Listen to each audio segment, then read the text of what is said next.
Halo teman-teman, kali ini saya akan mengulas tentang keseimbangan pengasuhan antara otoriter dan permisif. Selamat menyaksikan. Keseimbangan pengasuhan mengacu pada pendekatan orang tua yang mencari tengah antara kedua gaya pengasuhan ekstrim, yaitu otoriter dan permisif. Pendekatan ini bertujuan untuk menciptakan lingkungan yang mendukung perkembangan anak dengan baik dalam aspek emosional, sosial, dan perilaku. Berikut adalah penjelasan lebih detail mengenai pentingnya mencari keseimbangan pengasuhan dan model pengasuhan yang lebih efektif. Pentingnya mencari keseimbangan pengasuhan. 1. Perkembangan yang seimbang.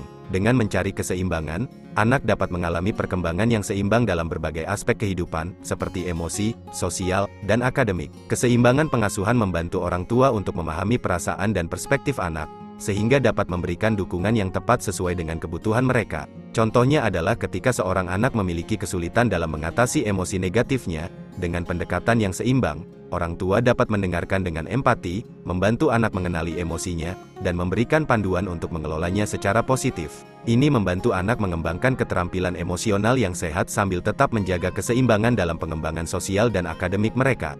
Contoh lainnya adalah ketika seorang anak mengalami kesulitan dalam menjaga keseimbangan antara tugas sekolah dan aktivitas sosial.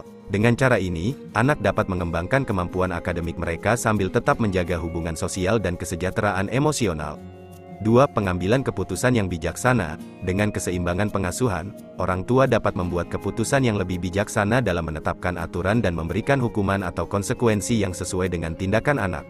Contohnya adalah ketika seorang anak melanggar aturan di rumah dengan menggunakan ponsel secara berlebihan saat belajar. Sebagai orang tua, dengan pengambilan keputusan yang bijaksana, Anda dapat berbicara dengan anak tentang dampak dari tindakannya, memahami alasan di balik perilaku tersebut, dan bekerja sama untuk mencari solusi yang adil. Mungkin konsekuensinya adalah mengurangi waktu penggunaan ponsel selama belajar, tetapi juga memberikan kesempatan bagi anak untuk menunjukkan perbaikan dalam manajemen waktu mereka. Dengan demikian, anak belajar mengenai tanggung jawab dan dampak dari tindakan mereka.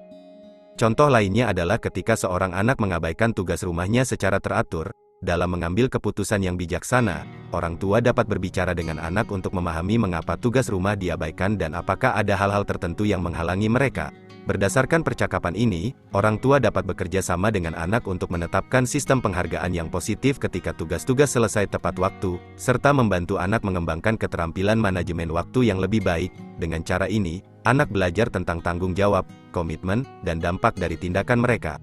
3. Mengajarkan tanggung jawab. Keseimbangan pengasuhan membantu anak untuk memahami arti tanggung jawab dan konsekuensi dari tindakan mereka, sehingga mereka dapat belajar menjadi individu yang bertanggung jawab. Contohnya adalah ketika seorang anak memiliki hewan peliharaan di rumah. Melalui keseimbangan pengasuhan, orang tua dapat mengajarkan anak tentang pentingnya memberi makan, merawat, dan memberikan perhatian yang diperlukan kepada hewan peliharaan.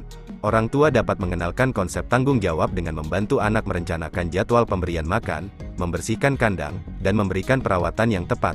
Jika anak melalaikan tanggung jawab ini, mereka akan mengerti bahwa tindakan tersebut dapat berdampak negatif pada kesejahteraan hewan peliharaan mereka. Ini adalah cara yang baik untuk mengajarkan nilai tanggung jawab dan konsekuensi kepada anak. Contoh lainnya adalah ketika seorang anak mulai memiliki tugas-tugas rumah yang harus diselesaikan. Dalam keseimbangan pengasuhan, orang tua dapat memberikan tanggung jawab kepada anak untuk melakukan tugas-tugas tersebut, seperti membersihkan kamar mereka, mencuci piring, atau merapikan mainan. Orang tua dapat memastikan bahwa anak memahami pentingnya menyelesaikan tugas-tugas ini dan dampak positifnya terhadap kebersihan dan kerapihan rumah. Jika anak tidak menunaikan tanggung jawabnya, mereka mungkin akan melihat kamar mereka berantakan atau kekurangan pakaian bersih. Dengan cara ini, anak belajar bahwa tanggung jawab dalam menjaga lingkungan sekitar memiliki konsekuensi yang langsung terlihat. Model pengasuhan yang lebih efektif. 1. Pengasuhan demokratis. Model pengasuhan demokratis menggabungkan elemen dari kedua gaya pengasuhan. Orang tua yang menganut model ini memberikan batasan yang wajar namun fleksibel, dan mereka juga mendengarkan pandangan anak sebelum membuat keputusan yang mempengaruhi mereka. Hal ini membantu anak merasa didengar dan diberdayakan untuk mengambil bagian dalam proses pengambilan keputusan. Contohnya adalah ketika keluarga berencana untuk mengambil liburan. Orang tua dalam pendekatan pengasuhan demokratis akan berbicara dengan anak-anak mereka tentang tujuan liburan, anggaran, dan berbagai pilihan destinasi. Mereka akan mendengarkan pendapat anak-anak dan memberi mereka kesempatan untuk memberikan masukan atau preferensi. Setelah mendengar semua pandangan, orang tua akan bersama-sama memutuskan tujuan liburan yang paling cocok berdasarkan pertimbangan bersama. Ini membantu anak-anak merasa diberdayakan dan terlibat dalam proses pengambilan keputusan keluarga, sambil tetap mempertimbangkan faktor-faktor yang wajar seperti anggaran dan waktu. Contoh lainnya adalah dalam memilih kegiatan ekstrakurikuler untuk anak.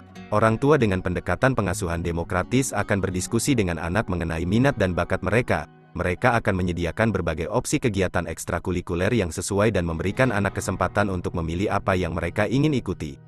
Orang tua kemudian dapat membantu anak menganalisis pro dan kontra dari masing-masing pilihan, serta membicarakan bagaimana kegiatan tersebut akan mempengaruhi jadwal dan tanggung jawab akademik mereka. Keputusan akhir akan diambil bersama-sama, sehingga anak merasa memiliki kendali atas pilihan mereka sambil tetap mempertimbangkan aspek-aspek praktis dan akademik. 2. Pengasuhan responsif. Pengasuhan responsif berfokus pada kebutuhan dan perasaan anak.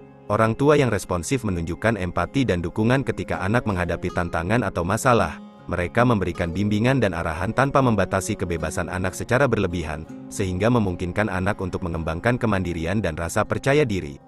Contohnya adalah ketika seorang anak mengalami kecemasan menjelang ujian, orang tua yang responsif akan mendengarkan perasaan anak dengan empati dan memberikan dukungan. Mereka bisa membantu anak mengatasi kecemasan dengan memberikan strategi mengelola stres, seperti latihan pernapasan atau teknik relaksasi. Orang tua juga dapat berbicara dengan anak untuk memahami sumber kecemasan dan memberikan dorongan positif, mengingatkan bahwa usaha dan persiapan yang dilakukan anak memiliki nilai yang penting, tanpa memberikan tekanan berlebihan. Pendekatan ini membantu anak merasa didukung dan dapat mengembangkan kemampuan mengatasi tantangan serta meningkatkan rasa percaya diri mereka. 3. Pengasuhan penuh cinta. Model pengasuhan penuh cinta menggabungkan kedekatan emosional dan batasan yang jelas. Orang tua yang menganut model ini menunjukkan kasih sayang, tetapi juga memberikan panduan yang tegas dalam pengasuhan anak. Mereka memberikan penjelasan yang jelas tentang aturan dan konsekuensi, sehingga anak dapat mengerti dan memahami alasan di balik peraturan tersebut. Contohnya adalah ketika anak meminta izin untuk tinggal di rumah teman semalaman. Orang tua yang menerapkan pengasuhan penuh cinta akan mendengarkan permintaan anak dengan penuh perhatian. Mereka akan menjelaskan batasan dan aturan yang berlaku, serta mempertimbangkan faktor-faktor seperti keamanan dan tanggung jawab. Setelah itu, orang tua akan berbicara dengan anak tentang harapan dan konsekuensi dari keputusan tersebut, mengajarkan pentingnya komunikasi terbuka dan pemahaman bersama. Dengan memberikan panduan yang tegas dan penjelasan yang jelas, orang tua membantu anak memahami nilai-nilai dan pertimbangan yang ada, sambil tetap menunjukkan kasih sayang dan perhatian terhadap kebahagiaan dan keamanan anak. Penting untuk diingat bahwa setiap anak adalah individu yang unik, sehingga pendekatan pengasuhan yang efektif dapat bervariasi untuk setiap keluarga. Orang tua perlu memahami karakteristik dan kebutuhan anak mereka secara individual, serta selalu terbuka untuk berkomunikasi dengan anak untuk mencari keseimbangan pengasuhan yang sesuai. Melalui pendekatan yang seimbang dan mendukung, anak dapat tumbuh dan berkembang secara positif, menjadi individu yang berdaya saing, mandiri, dan bahagia. Oke teman-teman, demikian tadi ulasan tentang keseimbangan kepengasuhan. Mudah-mudahan bermanfaat. Terima kasih.